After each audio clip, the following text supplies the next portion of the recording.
Hello welcome viewer, स्वागत है आपका हमारे यूट्यूब चैनल क्रैक प्लस 2 में। तो हम लोग आज देखेंगे आपके 12th हिंदी का 13वां अध्याय शिक्षा है जो, और उसके लेखक हैं जे कृष्णमूर्ति। तो इस पार्ट से एक इम्पोर्टेंट क्वेश्चन आता है हमेशा कि जे कृष्णमूर्ति का पूरा नाम क्या है। आई थिंक अब तो आप लोगों को याद भी हो जाएगा, जिद्दू कृष्णमूर्ति इनका नाम है पूरा। और मैंने आपको शुरू में ही बता दिया था 13 पार्ट का, जब हमने लेखक और उसका जन्म स्थान वगैरह मैंने आपको लिखा था, तो सारा उसमें ही मैंने बता दिया था। तो जिद्दू कृष्णमूर्ति इनका पूरा नाम है, जे कृष्णमूर्ति का शिक्षा पाठ का नाम है, और ये एक संभाषण है। तो सबसे पहले वीडियो का ये पार्ट 1 है, जिसमें हम लोग सिर्फ इनका लेखक परिचय देखेंगे। तो आप पेंसिल और बुक लेके रेडी रहेगा, जहाँ जहाँ मैं बोलूँगा आप वहाँ अंडरलाइन करेंगे, जो आपको 12th के एग्ज़ाम में पूछ भी सकता है। तो पहले हम इनका देखेंगे जन्म, डेट ऑफ बर्थ इनका क्या था। तो इनका डेट ऑफ बर्थ था 12 मई 1895 का, और इनका डेट ऑफ डेथ था 17 फरवरी 1986 का।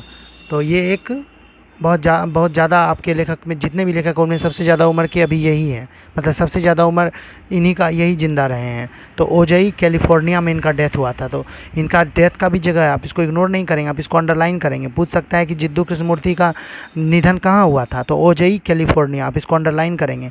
तो अभी तो आपको अंडरलाइन जन्म करना ही है, जन्म स्थान आप इसका अंडरलाइन करेंगे, उसके बाद जन्म तिथि भी अंडरलाइन करेंगे। जन्म स्थान है इनका आंध्र प्रदेश के चित्तूर जिले के मदनपल्ली नामक ग्राम में। पूरा नाम इनका जिद्दू कृष्णमूर्ति है, बता ही दिया मैंने। माता पिता थी माता इनकी संजीवम्मा, और पिता थे नारायणा जिद्दू, वो भी अपने टाइटल में जिद्दू लगाते थे। बचपन 10 वर्ष की अवस्था में ही इनकी मां की मृत्यु होगी। स्कूल में शिक्षकों द्वारा, घर पर पिता के द्वारा बहुत पीटे गए। स्कूल में शिक्षकों द्वारा और घर पर पिता के द्वारा बहुत पीटे गए। बचपन से ही विलक्षण मानसिक अनुभव था इनमें। तो ये भी पूछ सकता है इनमें से किस लेखक में बचपन से ही विलक्षण मानसिक अनुभव था, तो आप उसका आंसर में लिखेंगे जिद्दू कृष्णमूर्ति। तो आपको याद रखना है, बचपन से इसमें विलक्षण अनुभव था। तो आप इसको अंडरलाइन कर भी सकते हैं, नहीं भी कर सकते हैं। अगर आपको याद रह जाए तो आप नहीं करेंगे अंडरलाइन। अंडरलाइन किस में करना है, जन्म तिथि में करना है, और निधन जहाँ हुआ था उस जगह में करना है। जन्म स्थान, पूरा नाम, माता पिता, ये सभी आपको अंडरलाइन करना है। और बचपन में यहाँ पे बस यही अंडरलाइन करना है, विलक्षण मानसिक अनुभव था इनका। उसके बाद विशेष इनका क्या था, मूलतः वक्ता थे ये। आरंभ में कुछ लेखन कार्य भी किया। वक्ता क्या, जो खड़े होकर कहीं भाषण दे सकता है या कुछ बोल सकता है, उसको वक्ता बोलते हैं। व्याख्यान के विषय शिक्षा, दर्शन एवं अध्यात्म से जुड़े होते थे। पारंपरिक शिक्षा प्रणाली से असंतुष्ट थे। पारंपरिक शिक्षा प्रणाली से ये पूरी तरह से पारंपरिक मतलब क्या होता है, परंपरा, जो शिक्षा प्रणाली परंपरा से जुड़ी हुई हो। रूढ़िवादी शिक्षा प्रणाली हो, जिसमें कि ज्ञान कम और मतलब जैसे नहीं कहते हैं रूढ़िवादीपना ज़्यादा हो, तो उसमें उससे ये असंतुष्ट थे। संपर्क इनका देखते हैं, किशोरावस्था में ही C.W. लीडबेटर एवं एनी बेसेंट से संपर्क एवं इनका संरक्षण। आप इसको अंडरलाइन करेंगे, ये क्वेश्चन बैंक में पूछ ही दिया गया है। तो आपको जहाँ जहाँ मैं बोलूँगा आप वहाँ अंडरलाइन करेंगे, आप इग्नोर नहीं कर सकते, क्योंकि यहाँ पे आपको, आप देखिएगा क्वेश्चन बैंक निकाल के, ये क्वेश्चन किसी भी ईयर में पूछा जरूर हो। वो जब हम लोग इस चैप्टर को ख़त्म करने के बाद एक वीडियो और लाएंगे, जिसमें हम लोग देखेंगे 10, 11, 12, 13 इस 4 पार्ट से जितना भी क्वेश्चन बैंक में क्वेश्चन पूछा गया है, उसमें से एक क्वेश्चन ये भी है, कौन इनमें से लीडबेटर के संपर्क में रहे थे। तो आपको लिखना है जिद्दू कृष्णमूर्ति। थियोसॉफिकल सोसाइटी से जुड़े थे, ये भी आपको अंडरलाइन करना। थियोसॉफिकल सोसाइटी से जुड़े थे। अभी आपको लग नहीं रहा होगा कि अंडरलाइन करने लायक है, लेकिन पूछ सकता है, कुछ भी पूछ रहा है, बीच से भी पूछ रहा है। लीडबेटर इनमें विश्व शिक्षक का रूप देखते थे। तो बस आपको लीडबेटर का याद नाम, या जहाँ लीडबेटर देखेंगे आपके दिमाग में तुरंत रिकॉल हो जाना चाहिए कि ये जे कृष्णमूर्ति के चैप्टर से है। जे कृष्णमूर्ति के चैप्टर शिक्षा से है, जिसमें कि लेखक परिचय से ये पूछा गया है। 1938 में एल्डुअस हक्सले के संपर्क में आए, कई देशों की यात्राएं की। तो ये तो इंपॉर्टेंट नहीं है, बस आपको यही लीडबेटर इनमें विश्व शिक्षक का रूप देखते थे, ये आपको लाइन अंडरलाइन करना है। लीडबेटर का नाम भी याद रखना है। कृतियाँ इनकी थी the first and last freedom, the only revolution और कृष्णमूर्तिज नोटबुक। इसके अतिरिक्त व्याख्याओं के कई संग्रह। तो ये तो इंपॉर्टेंट नहीं है, बस आपको ये एग्जाम में नहीं आएगा, बस आपको यही सब याद रखना जो मैंने बोला। उसके बाद देखते हैं इसका वर्णन। अब इनका थोड़ा सा देख लेते हैं लेखक परिचय।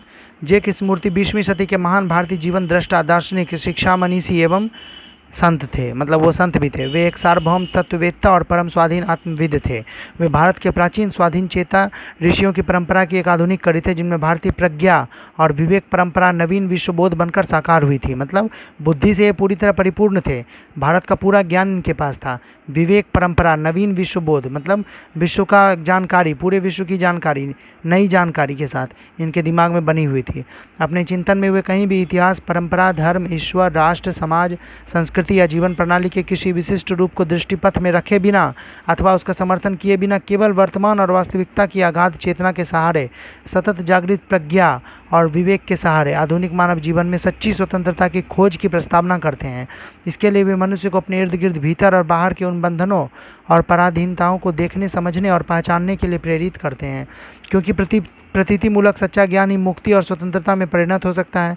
मानव आत्मा पर जब तक युगों से इकट्ठी विरासत के रूप में प्राप्त पराधीनताओं और बंधनों का बोझ रहेगा, तब तक सच्चा सुख भी प्राप्त ना हो सकेगा। मतलब ये इनके अनुसार क्या कहा गया है, मानव आत्मा पर मतलब मानव के अंतरात्मा पर, मानव के जीवन पर जब तक युगों से इकट्ठी विरासत के रूप में प्राप्त पराधीनता और बंधनों का बोझ रहेगा, मतलब जो पुरानी रूढ़िवादी विचार और पुराने रूढ़िवादी प्रथा चले आ रहे हैं उसका बंधन रहेगा, तब तक सच्चा सुख उसको प्राप्त नहीं हो सकेगा। ये जिद्दू कृष्णमूर्ति का मानना है। तो आप इसको अंडरलाइन भी कर सकते हैं, मानव आत्मा से लेके प्राप्त ना हो सकेगा तक।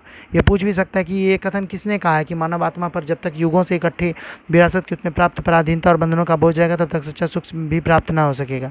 तो ये किसने कहा है, जिद्दू कृष्णमूर्ति ने कहा है। आगे देखते हैं कृष्णमूर्ति शिक्षा के बारे में क्या मानते हैं, ये देखते हैं। अब कृष्णमूर्ति मानते हैं कि शिक्षा का उद्देश्य भी है ये मनुष्य को पूरी तरह भारहीन मतलब क्या, अपने ऊपर किसी भी तरह का प्रेशर नहीं महसूस करना, स्वतंत्र और आत्म प्रज्ञा निर्भर बनाना, तभी उसमें सच्चा सहयोग, सद्भाव, प्रेम और करुणा, सच्चा दायित्व बोध और सृजनात्मक का विकास हो सकेगा। सच्ची शिक्षा हमारा विस्तार करती है, हमें गहरा बनाती है, व्यापकता देती है, वह हमें सीमा और संकीर्णताओं से उबारती है। शिक्षा का ध्येय पेशेवर दक्षता, आजीविका और महज कुछ कर्म कौशल ही नहीं है, उसका ध्येय हमारा संपूर्ण उन्नयन है। संपूर्ण उन्नयन मतलब हमारा संपूर्ण विकास।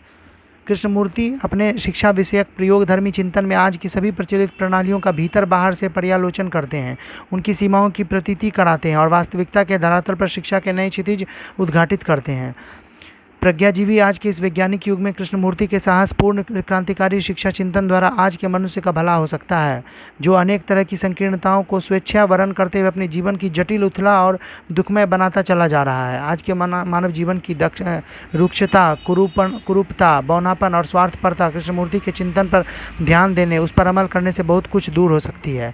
मतलब अगर कृष्णमूर्ति के जीवन को आप पढ़ेंगे, अगर कृष्णमूर्ति की कही गई बातों पर चलेंगे, तो आज के जीवन में जितनी कुरूपता है, बौनापन मतलब बौना नहीं, बौनापन मतलब होता है छोटी सोच, और स्वार्थपरता कृष्णमूर्ति के चिंतन पर ध्यान देने, मतलब कृष्णमूर्ति के चिंतन पर ध्यान देने और उस पर अमल करने से बहुत कुछ इस तरह का रूढ़िवादी जो समाज में फैला हुआ वो दूर हो सकता है। कृष्णमूर्ति को देश विदेश सर्वत्र गहरे सम्मान से देखा जाता रहा है। विश्व के अनेक गुणीजनों के बीच में 20वीं सदी में भारत के दूसरे बुद्ध के रूप में देखे जाते रहे हैं। तो ये लाइन आपको अंडरलाइन करना है, भारत के दूसरे बुद्ध के रूप में देखे जाते रहे हैं। अगर मैंने जिस चैप्टर में बोला आप सारा अंडरलाइन करेंगे तो आपको इससे बाहर क्वेश्चन आएगा ही नहीं, तो आपको इग्नोर नहीं करना है।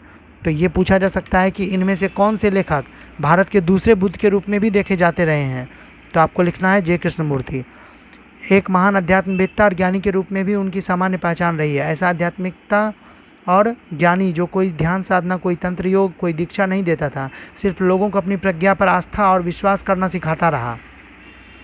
कृष्णमूर्ति प्राय लिखते नहीं थे, वे बोलते थे, संभाषण करते थे, प्रश्नकर्ताओं को उत्तर देते थे। यह शैली भारत ही नहीं पूरी दुनिया में अत्यंत प्राचीन है। उनके सभी संभाषण कृष्णमूर्ति फाउंडेशन द्वारा विभिन्न भाषाओं में प्रकाशित हैं। यहाँ आपको अंडरलाइन करना है, उनके सभी संभाषण कृष्णमूर्ति फाउंडेशन द्वारा विभिन्न भाषाओं में प्रकाशित हैं। बस यहाँ तक। यहाँ उनका एक संभाषण प्रस्तुत है, इसमें शिक्षा विषयक उनके विचारों की एक वानगी मिलती है। तो ये था इनका लेखक परिचय।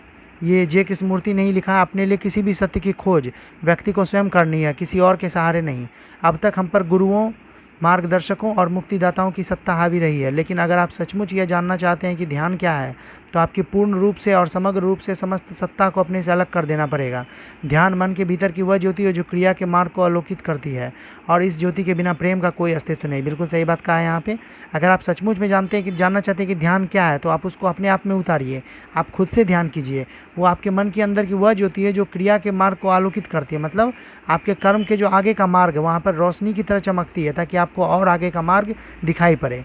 ऐसा जे कृष्णमूर्ति ने कहा है। तो हम लोग वीडियो के सेकंड पार्ट में देखेंगे शिक्षा के बारे में। शिक्षा ये आपका टोटल 4 पेज का है, देख लेते हैं। 3, 4, 5 और 6, ये आपके 4 पेज का है टोटल। उसके बाद इसका क्वेश्चन आंसर भी हम लोग PDF बना के आपको दे देंगे, आप टेलीग्राम से कर सकते हैं। टेलीग्राम पे हमारा चैनल बना हुआ है, और यहाँ पे कुछ शब्द नहीं दिए, इसको हम लोग वीडियो के पार्ट 2 में देख लेंगे। तो अगर आपको वीडियो अच्छी लगे तो वीडियो को लाइक करें, और जहाँ जहाँ मैंने बोला आप इग्नोर नहीं करेंगे, आप उसको अंडरलाइन करेंगे और ऑब्जेक्टिव की तरह उसको एक बुक में उतारते जाएंगे, जो भी अंडरलाइन मैंने कराया जिस भी चैप्टर से, ताकि आपको एक लाइन देखें एग्जाम में जाते वक्त तो आपको याद रहे। तो हम लोग दूसरा पार्ट अब देखेंगे वीडियो का, वो थोड़ी देर में आ जाएगा।